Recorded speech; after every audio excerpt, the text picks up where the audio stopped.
Tag Show. The Mix Tag Show. With Jenna and Blue. Damn. Now, here's your host, Jenna and Blue Magic. Hey, what's going on, everybody? This is the Mix Tag Show with Jenna and Blue. We're going to improvise today for a couple of reasons. There's a snowstorm outside, which is why we released episode 1 on YouTube pretty early. You know, to try to get a couple of feel for it on YouTube. Also, I'm sick, so please bear with me. How you feeling, Jenna? I'm feeling good. We're snowed in, so Yeah. a little different, but it's probably best because I feel like we're gonna bump heads today. So Oh, brother. So you wanted to keep your distance from me. I got it. same, bro. So Mania is 2 weeks away from now. I'm not gonna be sick, so this is probably best right now. You're right. I'm glad it happened now and not when we go to NOLA. Which, by the way, I still don't know where I'm staying at. This shall be interesting. Last-minute decisions, man. You're right. I mean, it happened. Let's live with it. I have an idea where I'm going to stay at. I actually seen something today. I'll tell you about it off air. So, how are we looking on the fantasy draft? Let's start off like that, huh?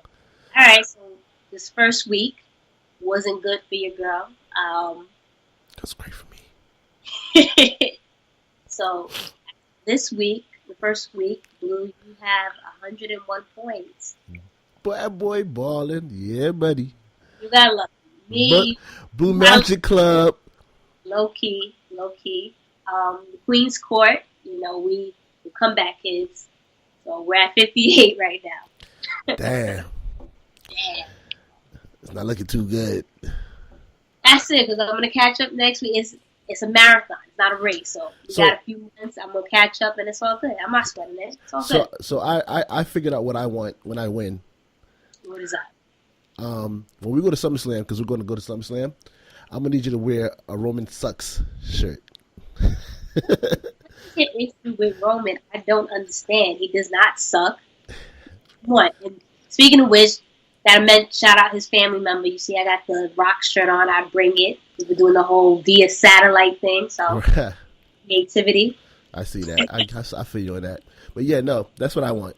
If I win, when I win, you're wearing a Roman Reigns Suck shirt. Well, that's never gonna happen because I'm winning. Just because I fell behind this week, I'm still winning. It's all good. It doesn't have to be for the whole show because I don't want you to wear that. I want you to wear what you want to wear to SummerSlam. But we're gonna figure it out. We're gonna do a tailgate or something, and you're gonna wear it during the tailgate. All right, we'll figure it out. I'm not gonna tell you what I want just because it has to be really, really good. So it's all good. All right. I have an idea. Since we're keeping it with the Roman thing, I think I got an idea. Oh God. You open a can of worms, man. Oh God! I hope this doesn't go the way I think it's gonna go. So this is gonna be interesting. It's gonna be very interesting, to say the least. Yeah. But yeah, let's kick it off. We'll start off with Raw. All right, so with Raw, Kurt Angle started off the show. Mentioned that Braun won the tag team battle royal. How crazy was that?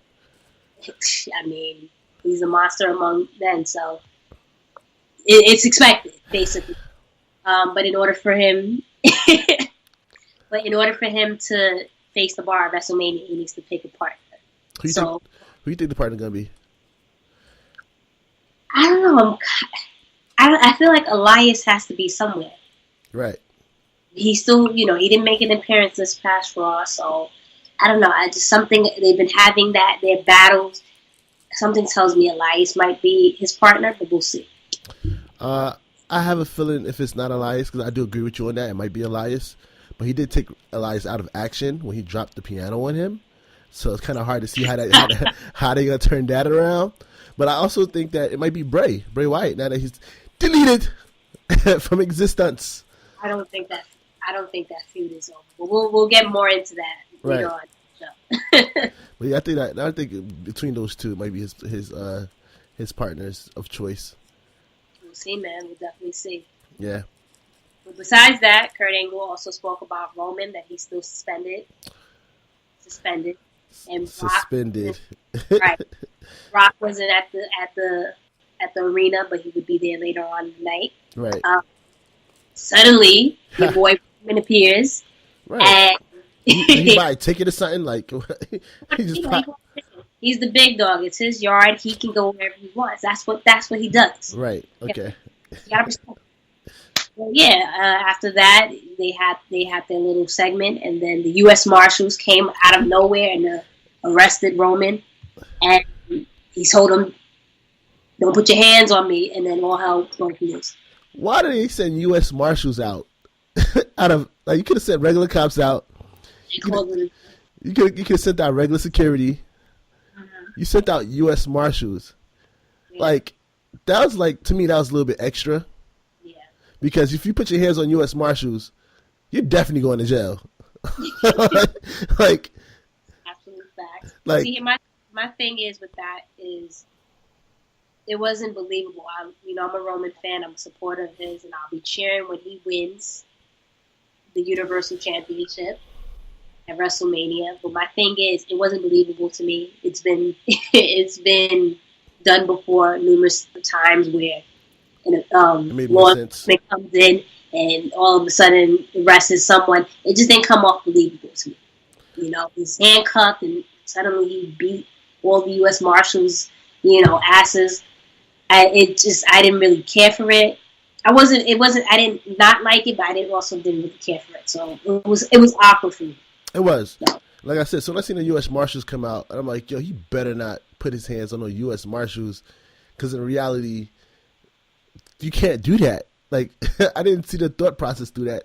I guess it was to make him look more badass. Yeah, and that's the thing with Roman. It's like they do too much.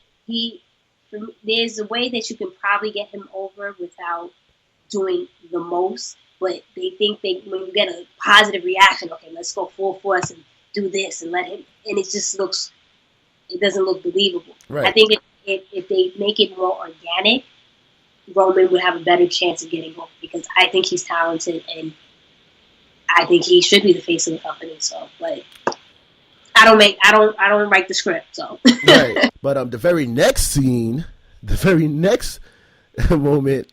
Was definitely one of the greatest moments in Raw history. You're doing the most, but okay. How? I mean, it's expected at this point. Our listeners already know that you're a little extra, so it was oh God, an extra comment. So, but go ahead. But yeah, after that, Brock music hits since Roman is handcuffed, and he made his way down to the ring and introduced Roman to Suplex City. And he whooped his ass. He definitely did. And to me, and then on top of that, they put him on a stretcher. He came back down and flipped the stretcher over. I wanted him to F5 him while he's strapped to the board. I thought that would have been dope as hell. But I didn't get my wish. Well, with that said, Brock did a little too much in regards to, you saw the picture that WWE posted, my man's hands were destroyed. They were bruised up, red, everything all above. I don't know if it was broken bones or what. But yeah, Brock but went beast mode. Yeah, but that's not really on Brock. That was more so the handcuffs. All right, but see, here's my thing with Brock. One, he grew out. One thing I noticed. I don't even know you noticed. I noticed the little stubble on his face. He's growing out the beard. So he tried to bring out the heel Brock. I'm seeing it. So I like that. I like that touch. So that's pretty cool. But then here's my thing. What I was going to say in regards to Brock. I don't know what it is. I don't know if he doesn't get along with his coworkers, or it's just he's just really getting into character. But it seems like he doesn't protect his coworkers. You know what I mean? It's just different occasions where you notice people get, bloodied up, or some type of injury. So yeah, it was cool. It was beast mode, but he did a little too much.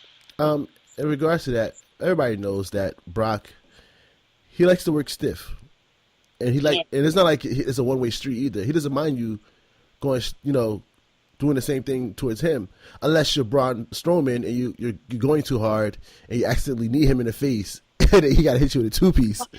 So it's not okay for someone to accidentally do it. You know what I mean? You can't give this man, the benefit, not the benefit of the doubt, but you can't say one thing for someone else and then the next, but he accidentally kneed him and went hard. Nah, it happens. If you're going to fight stiff, it's going to happen. It doesn't mean you retaliate. But well, in that case, again, you don't know what happened in the ring. Like, again, Braun was, at that time during the match, Braun was dominating. He was doing his thing. I know we're going off of Raw, but, Braun was doing his thing. And I guess it was just one of those things where it was like Brock was probably trying to tell him, like, yo, slow up before you really hurt somebody. Like, slow down. Because that's what he said. After he hit him with the 2-piece, he said, slow down. It's like he was teaching him why he was disciplining him. Like, he's okay.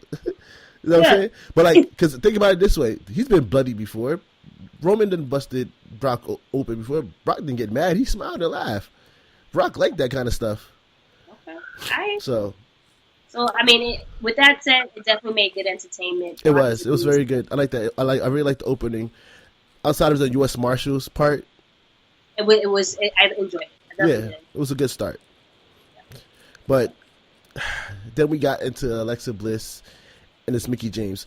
First of all, I don't even know why Mickie James is cool with Alexa Bliss no more. I'm feeling like Mickie James is like the new Big Show who turns heel face every other week. Yeah.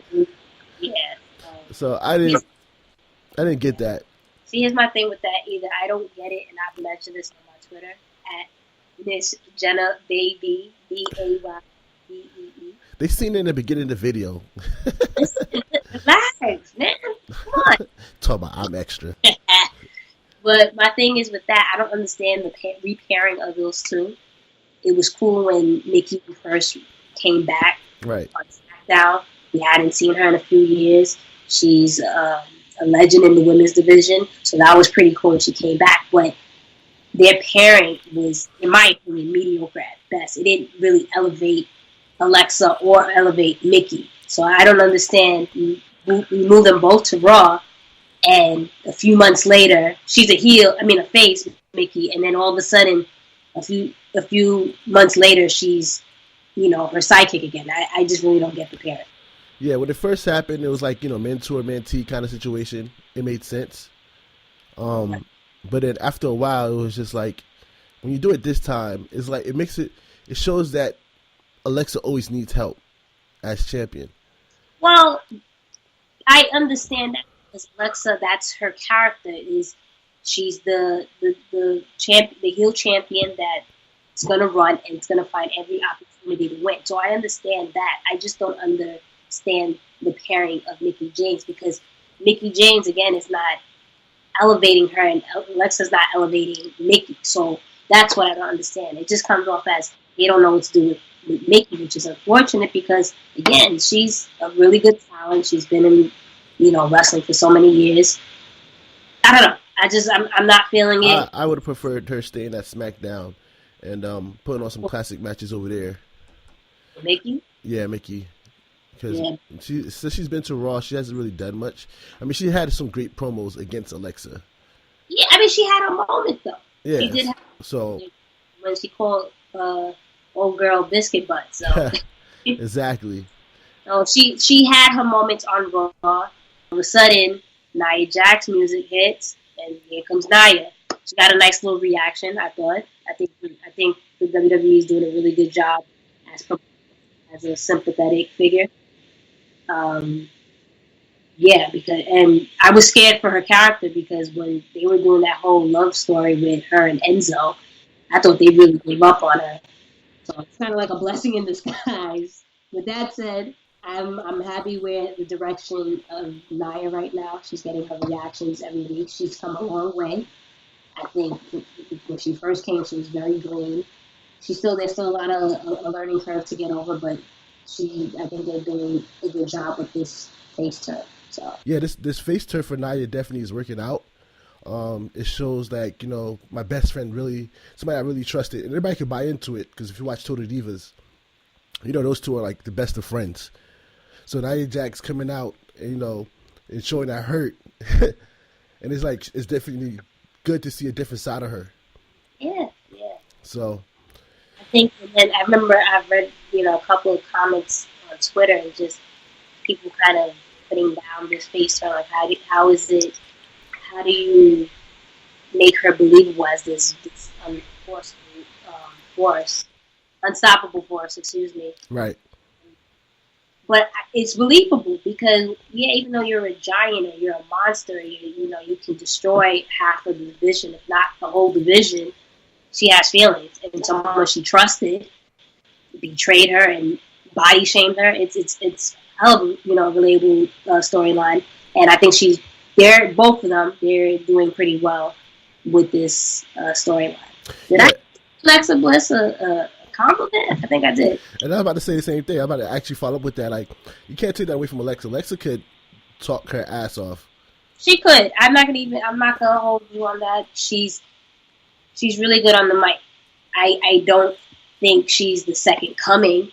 I think there's a lot of people. I think it's easier to play a heel and be really good on the mic, where the harder thing is to be the face and get the crowd on your side. Right. And that's to be seen, right? But that's a conversation for another day. But with that said, she's doing her thing on the mic. I won't say this title reign has been really, really memorable in my opinion. Like, it's been forgettable. Let's keep it at 100. But when the company's behind you, you can't really. There's not much that can be done, right? So. Right. Then we got Sasha and Bayley versus Absolution again. Mm-hmm. How did you feel about this match? The match was an afterthought. I have an opinion towards this. It's my favorite, so I'm definitely I'm conflicted because I think the slow burn for the story between Sasha and Bayley is really, really good. Like, I was invested in the promo. I felt it. A lot of people didn't care for it. Right. Not that they didn't care for it, but they want to see Sasha turn heel right now. Yeah. And you too. But I felt the promo. I felt it. My issue is, are they going to have a singles match at WrestleMania, or are they really going to put them in the WrestleMania Women's Battle Royal? And that would suck, one, just because this is a storyline that we've been waiting for since NXT TakeOver, since that finished. We just see more of that. Since the Iron Woman match.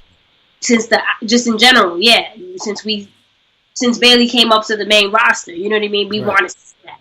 So for them to, I don't know what they're doing. I don't, and that's what has me conflicted, because I really want to see this match. I want to see them have their shine and really tell a story like they are. But yeah, I don't know. But the match between Absolution and them, it was more so, again, to put along this story. It wasn't really about the tag team match. So yeah, and I feel that as well. And unfortunately, I think they are going to put them in the Battle Royal, only because there's 4 other women matches on the card. So to them, it's all right, we kind of can't put another match in there. So they might save them for SummerSlam. Just let it roll to SummerSlam.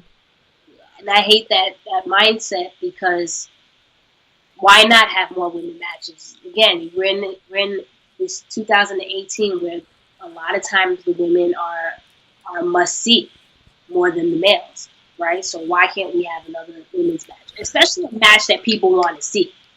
Well, that's a money match. Well, I think the main reason is because of time.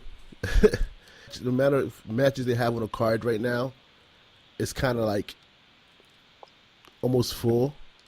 So okay, it's kind of plus, and on top of that too, you kind of don't want to leave out Sasha and Bayley out of the Battle Royal. Why not? Honestly, what does a Battle Royal do? Honestly. And my thing is, we had Andre the Giant one, and it'd be cool if the person won and it meant something. Right. I mean, yeah, okay, you put it on your resume, okay, I did this, I won that. You get a trophy. You get a trophy, exactly. But it's where does it take you? So that's why you're saying, yeah, you can't leave them out of it, but it's just it just comes off to me as just an afterthought. You're going to put it on the kickoff show. no one's going to be really invested into it. So I'm not really happy about that. See, I don't have a problem with the pre-show because, to be honest with you, the pre-show gets over 1 million views on YouTube alone, not counting the network. So being on the pre-show is not necessarily a punishment. It's not necessarily a bad thing because you get more eyes on you. No, I get it. So you can't really knock being on the pre-show. Being on the WrestleMania card in general, you know what I'm saying? It's not the main card, and I get it because that's what Ziggler talks about. Like he's never been on the main card. That's what the Usos talk about. They've never been on the main card, and that's the point. Right, and I get that.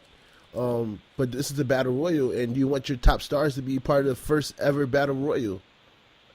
I mean, your top stars were part of the Royal Rumble, you know. So I hear what you're saying, and I'm not knocking it or disagreeing, but I just feel that we're gonna pick this up, and what does it do for that superstar's career? Right. It'll probably be an afterthought. Now, if you told me you won the battle royal at WrestleMania, and it's a stipulation that eventually down the line, you know, you have a shot.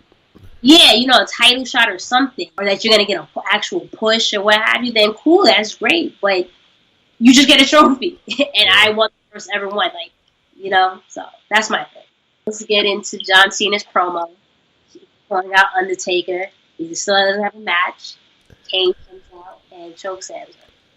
Right. I was hoping Kane would come out to challenge him for WrestleMania so we wouldn't have to see Undertaker come back again. You can actually leave both of them out. Like, I'm tired of it all. I get it. I get Cena needs to be a part of WrestleMania. But do he, though? He's John Cena. I know you're not the biggest fan. I may not be the biggest fan either, but he's John Cena, and he's needed at WrestleMania. Undertaker, I love him. I grew up watching him, you know, but I can't have Cena and him. Well, because my thing is, what's the story? Okay, what's the story? There's no beef between them. You're just calling out Taker because of his ego. Essentially, everything you're saying about him is it's basically you know. You need someone. Not only that, everything he's saying is what he got at Roman for doing, which was get somebody out of coming from home. Undertaker, has semi-retired, and you took out the old guy, and you know, and now you're turning around and doing the same thing that you chastised Roman about. There's a couple of times that he's had feuds where he gets at someone about it, and then a couple of years turns around and does the same thing. The Rock? Exactly. I'm wearing the shirt from that feud. So, and then Roman had to come at him about that. So, I don't know. I don't really care to see it. It'll be great to see because we'll be there. But at the same time, it's just like, let the Undertaker just retire, because then now you're watering down the whole WrestleMania aura. Right. If he comes back for this one, this has to be his last one. it has. At New Orleans? There's no one else. Where you lost your streak at? He has to come now. He has to come next year because if it's going to be out here. Oh, God. Nah, man. We can't be doing this every year. Like, I'm already selfish because I feel like I was at Taker's last match last year where he did the whole take the gloves off.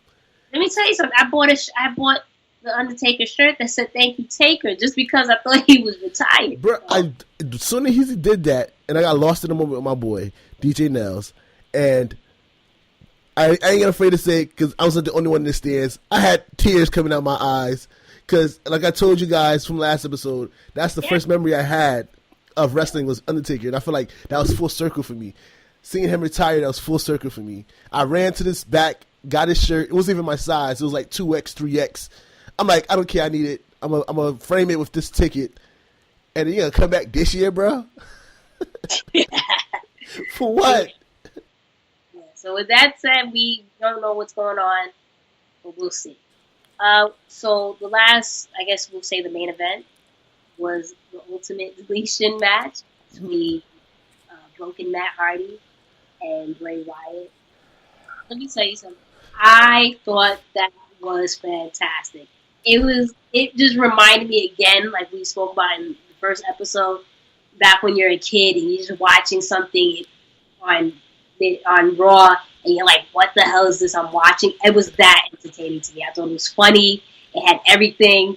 It was weird. Right. I loved it. Yeah, no, and I didn't watch the one that happened in TNA, so some people already knew how to go about it. I know we had a rundown version of it with House of Horrors, which was terrible. This House of Horrors compared to this one is on a whole nother level. I watched it again and I really enjoyed it, and it's great. I'm curious to see what Bray Wyatt comes back as, because apparently he's deleted, and he'll be reborn from being in the river. So let's see how that goes. We had an appearance from Brother Nero. So Yeah. It was good too. So I guess that car accident didn't really damage his reputation with WWE. So that's good. It's good to see. Right. I finally got to see Vanguard 1. Looking like, yo, really? It's a drone. I think Vanguard 1 is like another worker on the field. It's a drone.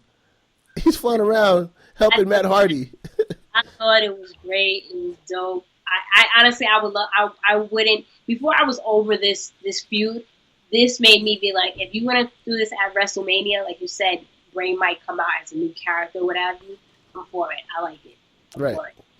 Let's talk about SmackDown. I can't believe I'm excited right now to talk about SmackDown. When's the last time I've been excited? Right. SmackDown. So, I don't know. You want to start it off? Go ahead. Definitely, because if you see my Instagram and my Insta story, I was definitely excited. You said what? I said you were hyped. Definitely hyped. Very hyped. Because my boy, Daniel Bryan, is finally cleared to wrestle. Oh my God. A 2-year journey. Let me tell you something. That was, not only it was just very feel-good thing to listen to his promo, but it was very emotional. Right. I didn't cry or anything, but I felt it. Someone telling you that you can't do this, your career, your dreams are over. This is what you can still kind of participate, but you can't actually do what you want to do. Right. 2 years. And for him to, the way he spoke about his wife, just encouraging him to not give up. And, he got blessed by getting all neurologists telling him that he's cleared. That's amazing. The way, and then he is so, and I always say this, he is still so over. He has not wrestled for 2 years, and the way the crowd reacts to him, regardless, he could just step out. He doesn't have to say anything at this point. That's crazy. Yeah. And he was supposed to be that type of guy. He was not supposed to be that guy. I remember when Daniel Bryan first came into the WWE, he was boring. I could not stand him. And I remember when he won the World Heavyweight Championship, and I just remember he would come out with very low key with the yes, and I was like, this is so extra. And then sure enough, it caught on, and look. Yeah. Smooth. He went from yes to no to yes again, and took on the Authority. Killing it. He beat Evolution in one night. And I'm very happy for him. And like you said, 2 years later, and everybody's still chanting yes. Not only in WWE, but the NFL, NHL, NBA, like wherever you go, they're chanting yes somehow, some way. And it's just a simple yes chant. That's right. That's it. But with that said, we had after that promo, we had Shinsuke and Rusev. It was basically a Fastlane rematch. I hate when they do that, by the way. Yeah. But yeah, you gotta do what you have to do, fill up the show, right? So. But they definitely had a good match, just like they did at Fastlane. I'm excited to see Shinsuke versus AJ. Yeah, I thought it was very interesting that AJ he sat at the at the announcer table, right, and he took his time to help Shinsuke. So it it leads you to the question: is he nursing his injury, or is it just part of the storyline? What's the whole thing with that? And I think it's kind of both. Because if you remember last week, Shinsuke kind of did the same thing too. Like took his time to help AJ. Yeah. So I think AJ probably went back and saw that. Like, and it makes sense, yeah. It was like, you know what? Nursing I'm injury. going to take my time to get in the ring. But of course, like you said, to protect his injury currently, they had Shinsuke just clear it by himself. But it's also, and again, it helped the storyline because it's like Shinsuke's like, I don't need your help, you needed mine. So now AJ got this chip on his shoulder, and I kind of low key hope that this kind of turns AJ heel. Yeah. Even though the crowd would never accept him heel, but which they can't really turn him heel. So, but yeah, hopefully either way he works well as a heel or face. He's a phenomenal one. Exactly. So. I'm very excited to see that match between Shinsuke Nakamura and AJ. I really wish and hope they would put that match last, which I know they won't. But it'll probably be second to last. No, it'll just be the match of the night. I don't know how it'll be. Definitely probably be a match of the night contender. So yeah, I definitely think they'll be the match of the night. So after that, we had Charlotte and Maddie. They had a little segment backstage, which led to a match. It really didn't progress any storylines, I guess. They still had a great match. They had a really good match.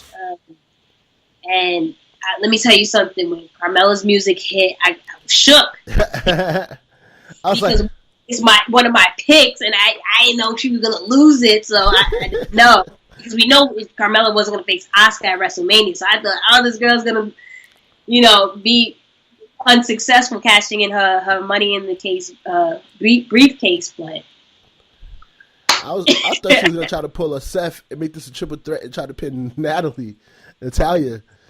So I'm like, oh, this is weird. I don't know what's going on. I don't know. But we were good. We're good money. So that... But like I said, that was kind of like I won't say a filler. Yeah, maybe a filler match, but just to move the show along. Do you think that she's going to try to cash in at Mania?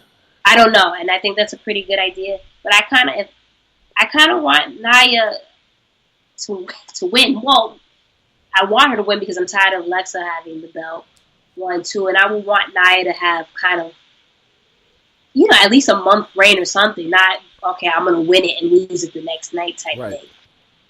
So, but we'll see. I definitely think, regardless, Carmella will cash on the Raw Women's Champion. Yeah, they definitely need that switch because Asuka's coming over, so somebody got to go over to Raw. That's only right. Main event? Sure. All right, so this was really good. Daniel Bryan comes out, calls out KO and Sami Zayn. And those are two of our picks. KO is one of your pick and Sammy's mine. And it had me invested. It definitely pulled me in. The firing of them, and then just to see Daniel actually get attacked and take what? And then fight and fought back. Like exactly. In 2 years. So that was big. That was really, really good. Yeah, I really enjoyed watching that watching that segment between them. And you could tell that Daniel Bryan, it felt like it was fitting that Daniel Bryan coming back was attacked by Kevin Owens and Sami Zayn out of anybody. And even when Daniel Bryan was attacking back and defending himself, you could tell that he changed his style a bit. Because when he did the running drop kicks, he didn't land on his head. He made sure he shielded his head with his hands so he could roll through it. It's a thing where I felt like Daniel Bryan always has to be the underdog. So he got his momentum, fought back, and then yet it was just too many against him, right? It was the numbers game, and he was down and out. So I loved it. It was very emotional, and I'm ready to see. We're going to see Daniel Bryan at WrestleMania. Exactly. So I'm extra excited now. Like, you get to see the return of Daniel Bryan. That's crazy. Shane is going to go all out. So, right. So I'm very excited to see that live. So yeah, that was SmackDown. Let's jump into this 205 Live. Lince Dorado versus Hideo Itami. This is playing off of their last week when Hideo kind of like pushed one of the Lucha Party's members. I think this is going to be a good turn for Tozawa, because I feel like this is like a turn for Tozawa to be heel. I also think this is a build-up to bring 205 Live tag team titles. Yeah, it's been rumored that's getting to be going to be revealed soon. So next week 205 should be pretty good. We have a fatal 4-way between Kalisto, Buddy Murphy, Tozawa, and TJP. So that should be pretty exciting. That's going to be on another level. Let me say something. You told me when we spoke, you were like, yeah, 205 is really entertaining to watch. And the thing is, you're right. Once Triple H put his hand on it, it instantly got better. 1, 2, and I'm like, when I started, I realized, you know what? The Cruiserweights just need a shot. Was at Madison Square Garden last year, the one that AJ won the U.S. Title. Yep. I remember Cedric Alexander, and I forget who he was facing, but I was like, yo, this match is crazy. Like, they're super talented. Yep. And I felt like 205 Live before, which is very silly, especially with, you have Enzo. Enzo,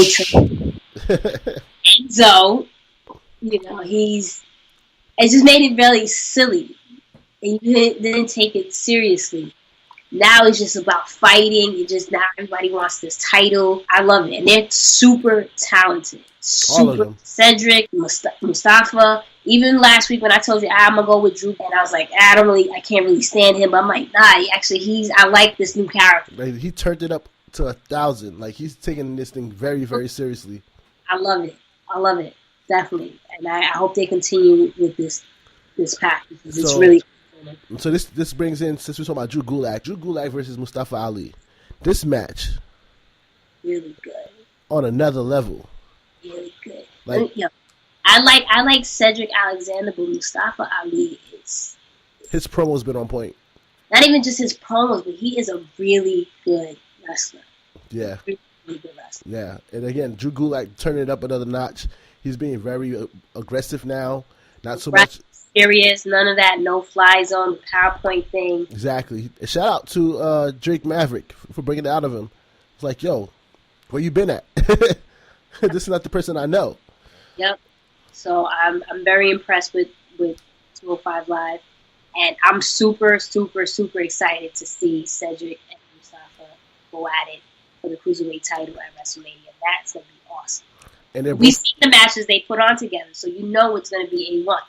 And A1.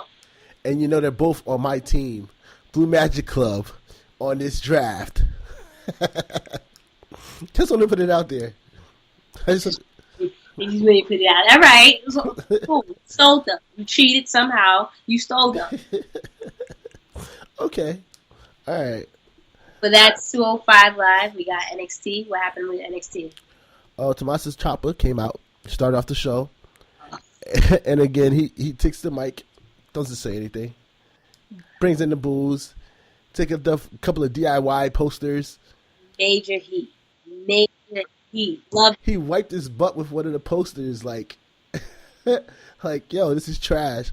But, Johnny Wrestling came out and actually attacked him from behind. Security came out. So that was super good. So I think they're going to do an unsanctioned match at NXT TakeOver between the two. So this is more excitement for us going to NOLA. That's gonna be really good. Yo, another match where there's a story. You're always gonna get a good result with the match that has a backstory to it. And I know you didn't get your ticket yet for NXT, so I actually did. You did already? You're not a good friend. You're not a good co-host. Okay, it's not my fault. Look, I didn't get the ticket. My friend bought it without my knowledge, and then just told me. And I know he's gonna watch this, so he knows who I'm talking about. But that wasn't my fault. So I'm saying, like, she didn't get hers yet. Boom, we can get the same section, same seats. Enjoy the show. I'm really, really sorry. It's all right. I'm still gonna sit on the floor again. Well, we supposedly have 4 seats, so. Oh, which side? Let me know, and I'll probably pick the same side. Maybe. Let's see how I feel. Okay. I'll let you know where we at. We had that. We had a Dusty Rhodes match, right? Yeah, the tournament. they had Roger Strong picked his partner. Came out to be my boy, Pete Dunne. Who's winning? And then he's going against Larkin and Burke. I like that. I like that pairing. Yeah, those two are pretty good together. They're very like old school, beat you behind, kind of like the Revival, but more brutal. Exactly. Because the Revival is more technical. Seeing Roderick Strong and Pete Dunne tag team together was pretty interesting. Like, that was a good pairing. That's a pairing that I didn't expect to see, but I enjoyed it. Pete Dunne is my guy, man. So whatever Pete Dunne do, I'm for it. You got it, man. Yeah, and then they did a video package for the boy Ricochet. Let me tell you something. I'm telling you everybody this right now. I love that man. Okay? I'm excited for that. Yeah, I'm definitely excited too for this 6-way ladder match. Yeah. Oh my god, that might steal the weekend. Yeah. That's gonna steal the weekend. Well, what's new when it comes to NXT, right? Yeah. Somebody steals the weekend somehow, some way. And then we had Aaliyah versus Ember Moon. Pretty average match, right? I said this about Aaliyah. Aaliyah needs to, I know we say this about everybody, so I don't really like to say it very often, but Aaliyah needs to turn heel. Yeah. Because Aaliyah is not, she doesn't stand out. She's cool in the ring a bit. She knows what she's doing. But you just need to find your charisma. And I remember watching, they was doing Breaking Ground with NXT, and she was telling her story. She was 19 years old. She hasn't been on the road with NXT yet and all that stuff. That was like 2 years ago. I really need her to like find herself, her heel self. Yeah, it's just a matter of creative putting something together for her, and she running with it, so. Shayna Baszler is pretty good to me on the mic. You think so? Like, she sounds a little awkward. She sounds awkward, but it's more like she sounds cocky, and like just true. And her demeanor in general, like how she just came in and put her feet up on the desk and like one of the guys, type thing. Yeah, that was cool. I thought that was cool. I just thought she was just still very shaky on the mic, but that was a good. You know what it is? Even though she might be shaky on the mic, her confidence, the way she looked confident in what she's saying, is like, I might be messing up, but I don't care. I'm here. I think that's just her persona in general, even like not as a wrestler, because even though she's doing the whole MMA thing, that's just her. So that it's always good when your real life character shows through your character in wrestling. So if that's the case, I'm for it. I'm with it. Like I didn't like. I'm not a big fan of her at the beginning during the Mae Young Classics, but I'm for it. You gotta be a fan of her now because she's on your team. Oh yeah, that's why I picked her because she grew on me since then. So I was like, you know what? Yeah, I'm gonna go it that way. That way. Yep. After that, we had Andrade and Zelina come out and ambush Raul Mendoza. Yep. And had his promo for the House of Black. I'm so excited for that match. That is super sweet. Yeah. That match is going to be amazing between those two. And I'm glad to see CN continue to work on his English and try to connect with the crowd more.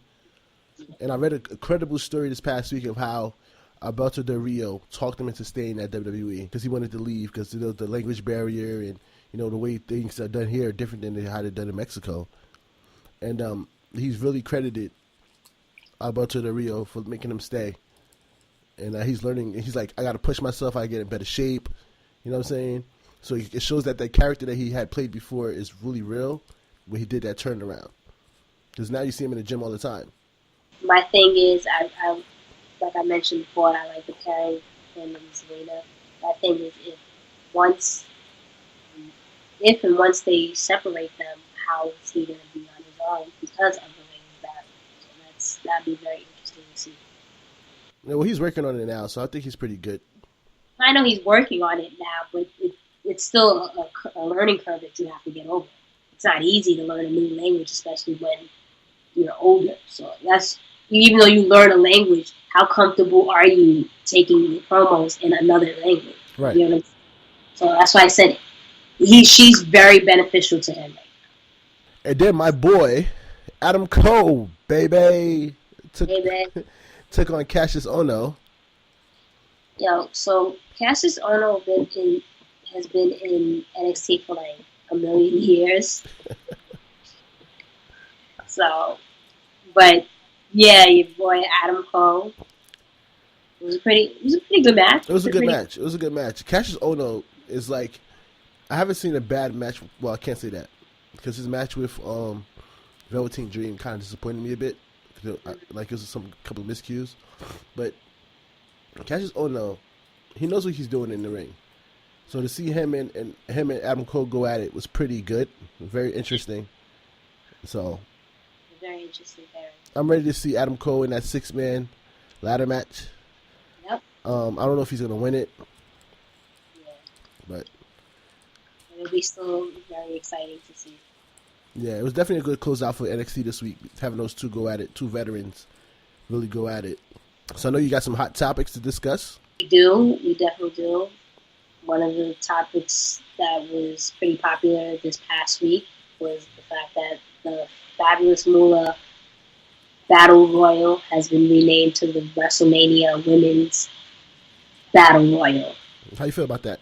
I'm happy that the WWE Universe's voice was heard, especially when you hear the type of person that Fabulous Moolah unfortunately was, for exploiting and what have you. So I think it was the right call, especially just for the simple fact that I hate Pete bringing it back, but it's Women's History Month, and Women's Evolution, how far women have come, and you don't need something tainting that. So with that said, I think that is a pretty good change. It was a good course. And I piggyback off that and say the same thing. Like, I'm glad that the universe's voices was heard. I mean, even Stephanie McMahon said the same thing. She tweeted the same, like, your voices were heard, and we're gonna continue this revolution. I read a story or two about how Fabulous Moolah treated the people that she worked with, and it was just like, that's crazy to me.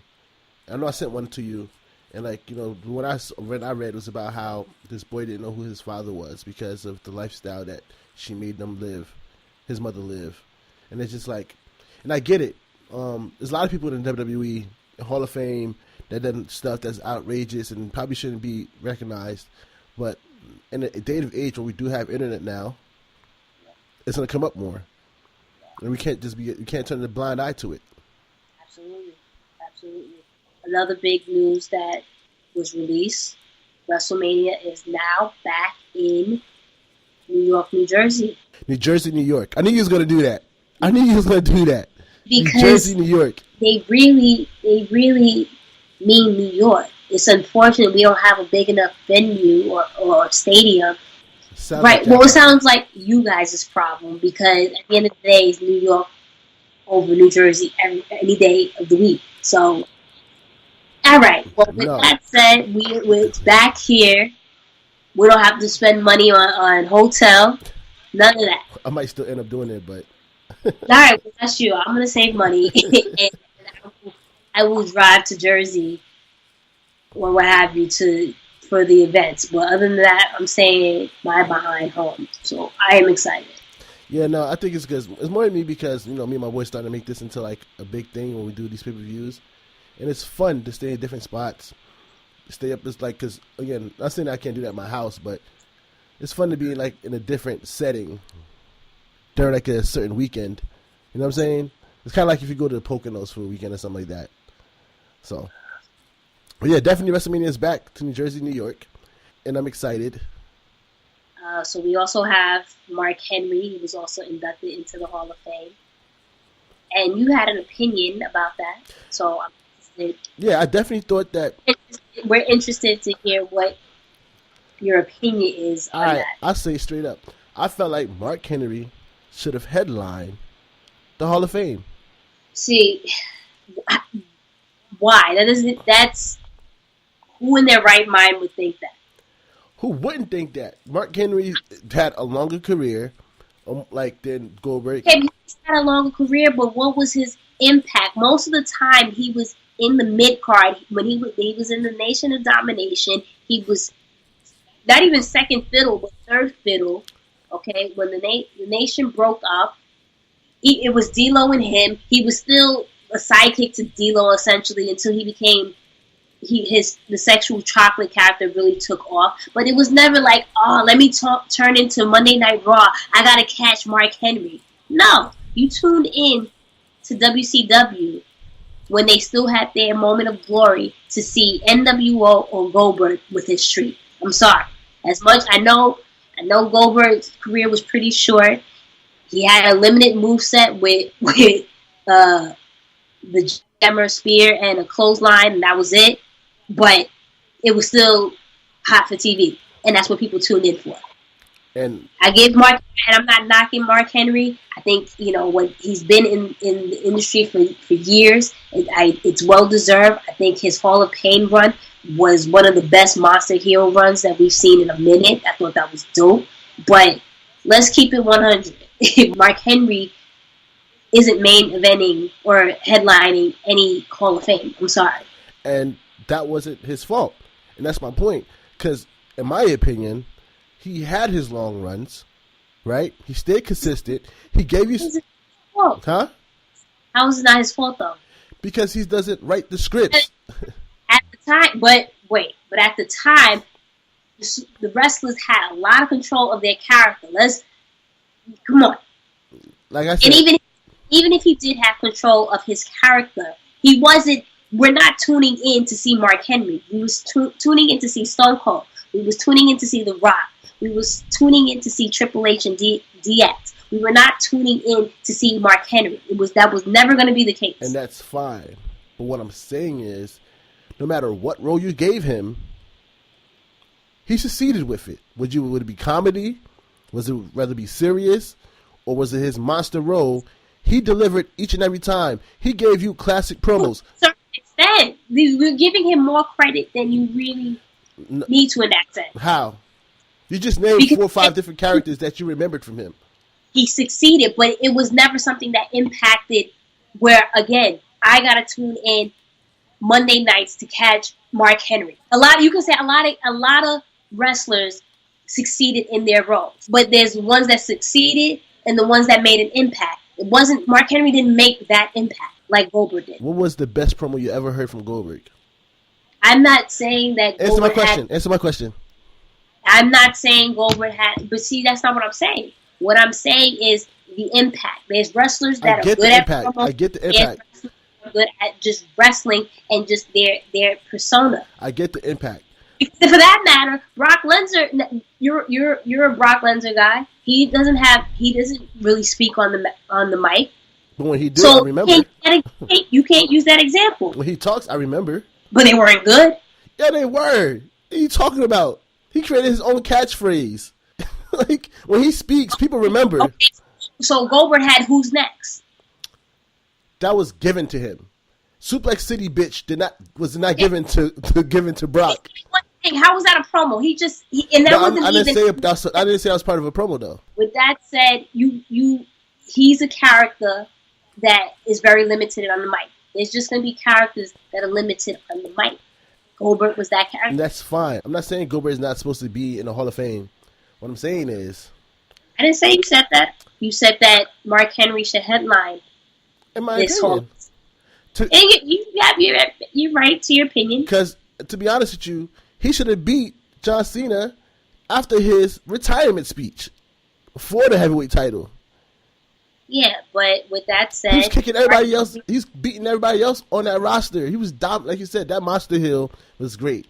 If you would have let him... And at that time, yes, you were tuning in to see Mark Henry put somebody in the Hall of Fame. I won't say we were tuning in. That was a great feature. But I don't think we were tuning in to see Mark Henry. Again, and that just proves my point. The main thing was not Mark Henry. As great as it was, we were not tuning in every week like, oh, I gotta see what Mark Henry does next. No. But I want people to know that I'm not knocking him. I think, again, it's well deserved. He's had numerous of memorable gimmicks. I just don't think it was enough for him to headline the Hall of Fame. And clearly, WWE didn't think so either. That's why Goldberg is headlining. Man, like I said, agree to disagree, but Mark Henry... have my blood boiling a little bit, just a little bit. Nah, man, Mark Henry should be headlining this Hall of Fame. But all right, and I'm not even. You're not gonna end. You're not gonna have the last word on that. No, because you know what else? Because WWE Hall of Fame paints it on so many levels, and when you think about it, they lived off of him being an Olympic hero and being all these accolades and being the strongest man and all this other stuff.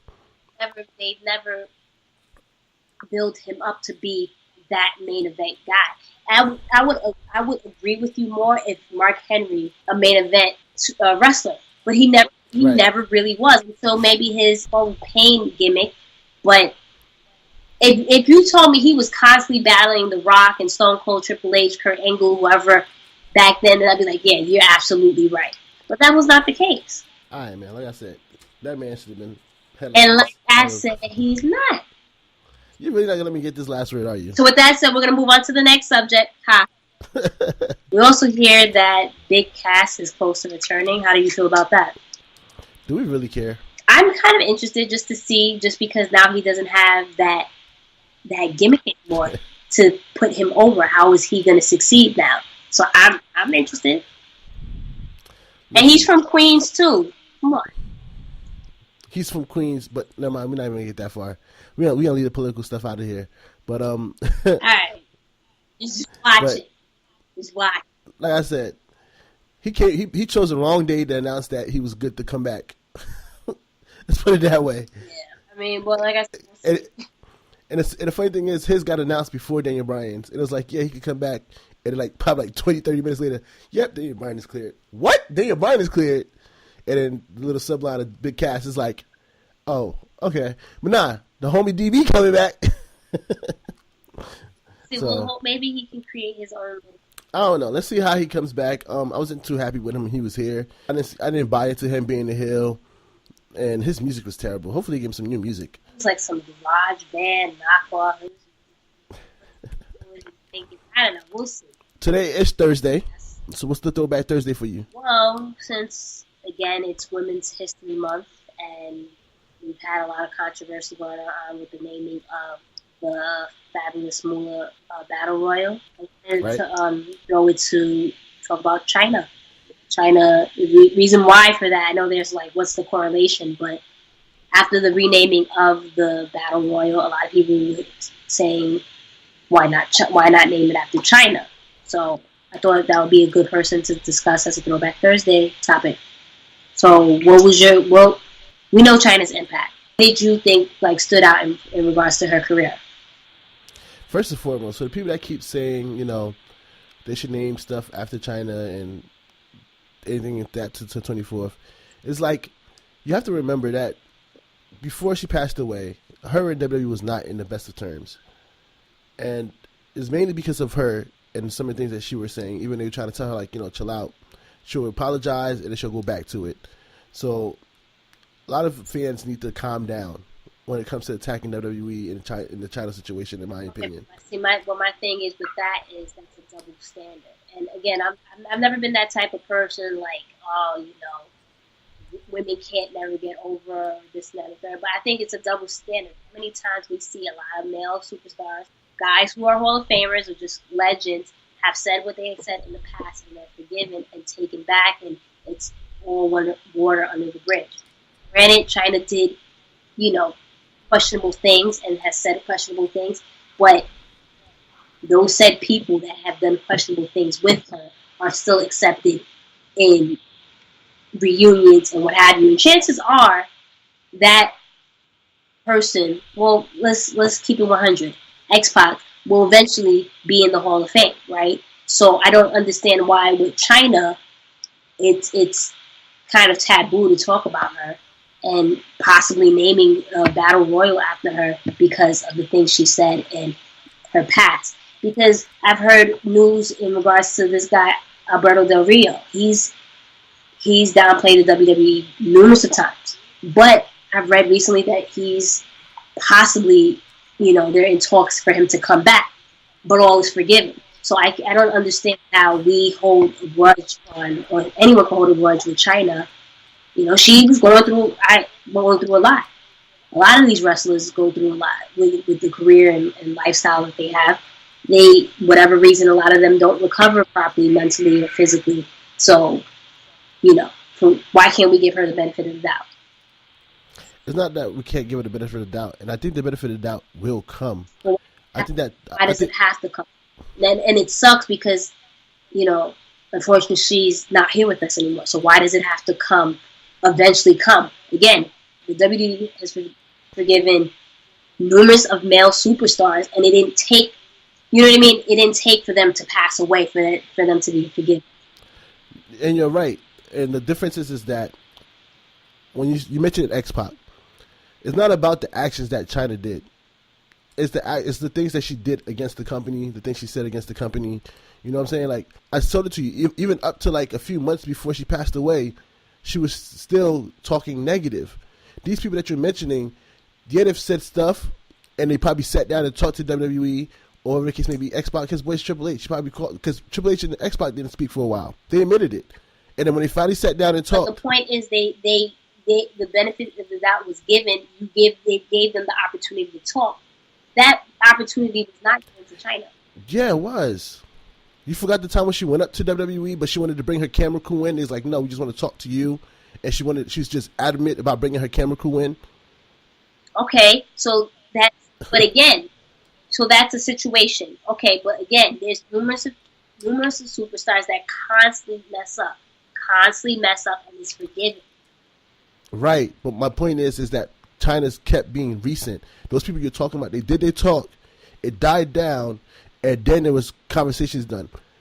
With her, hers was still recent till a few months before she passed away. That's what I'm saying. Even when after she passed away, they still acknowledge her. They acknowledge her now. But I'm saying the fact she passed away because she didn't let them heal.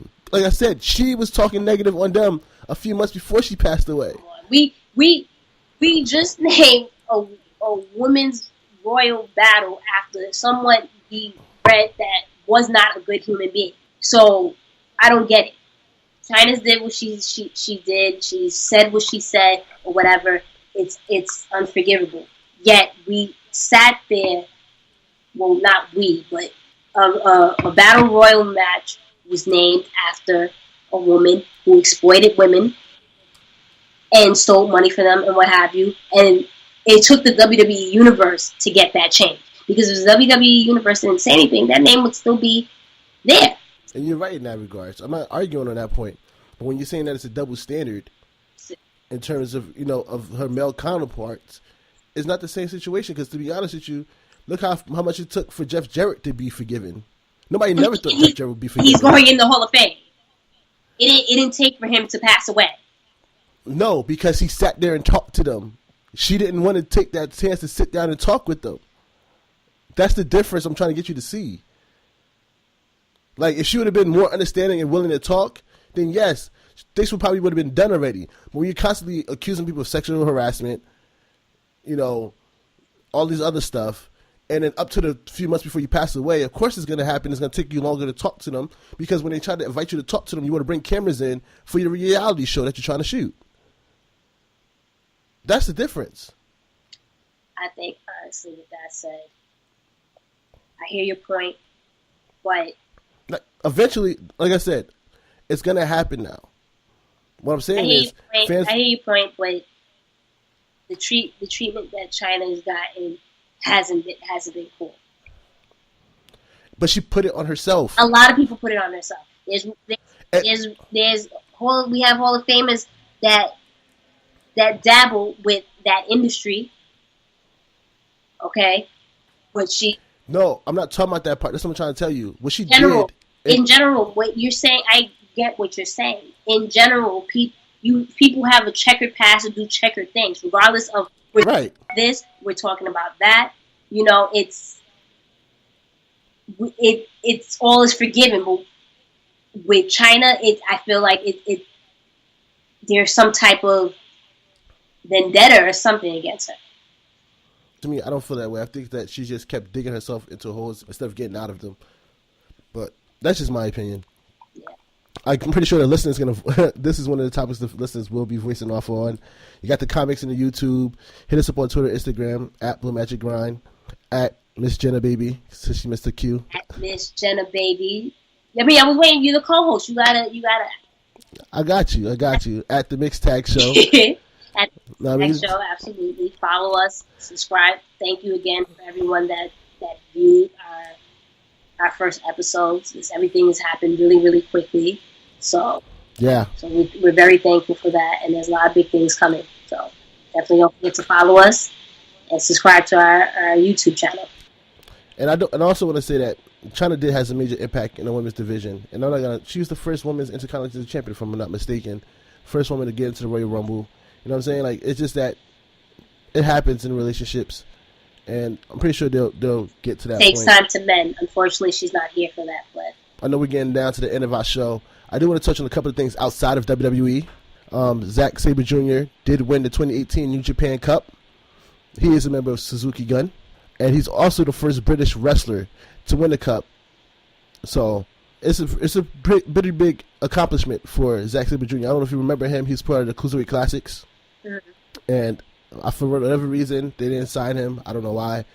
Now he's going to challenge Okada for the IWGP Heavyweight Championship at the Genesis pay-per-view, which is on April 1st. Okay. That's on Easter, so I don't know how I'm going to watch that. You can get to it later.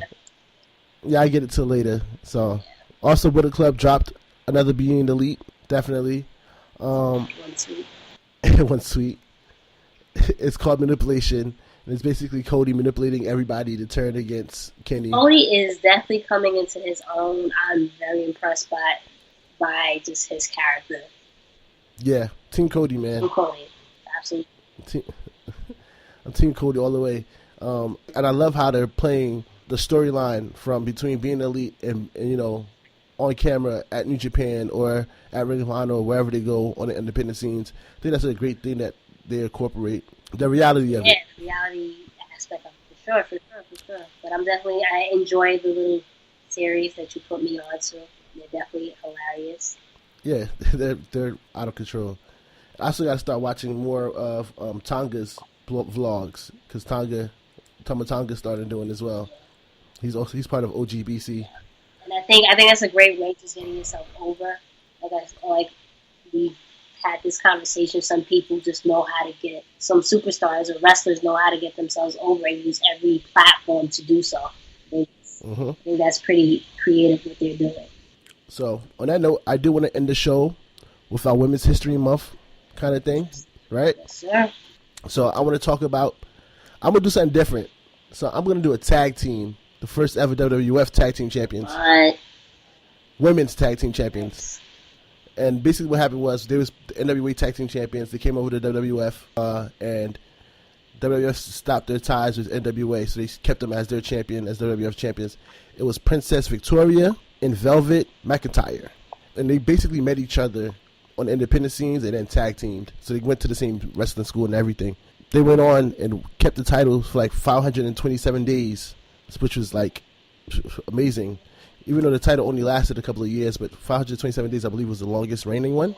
And then eventually McIntyre went to be in a solo, and Princess Victoria retired shortly after, like 1984, for personal reasons. And McIntyre basically repackaged herself and ended up fighting like the last couple of years of her career barefoot.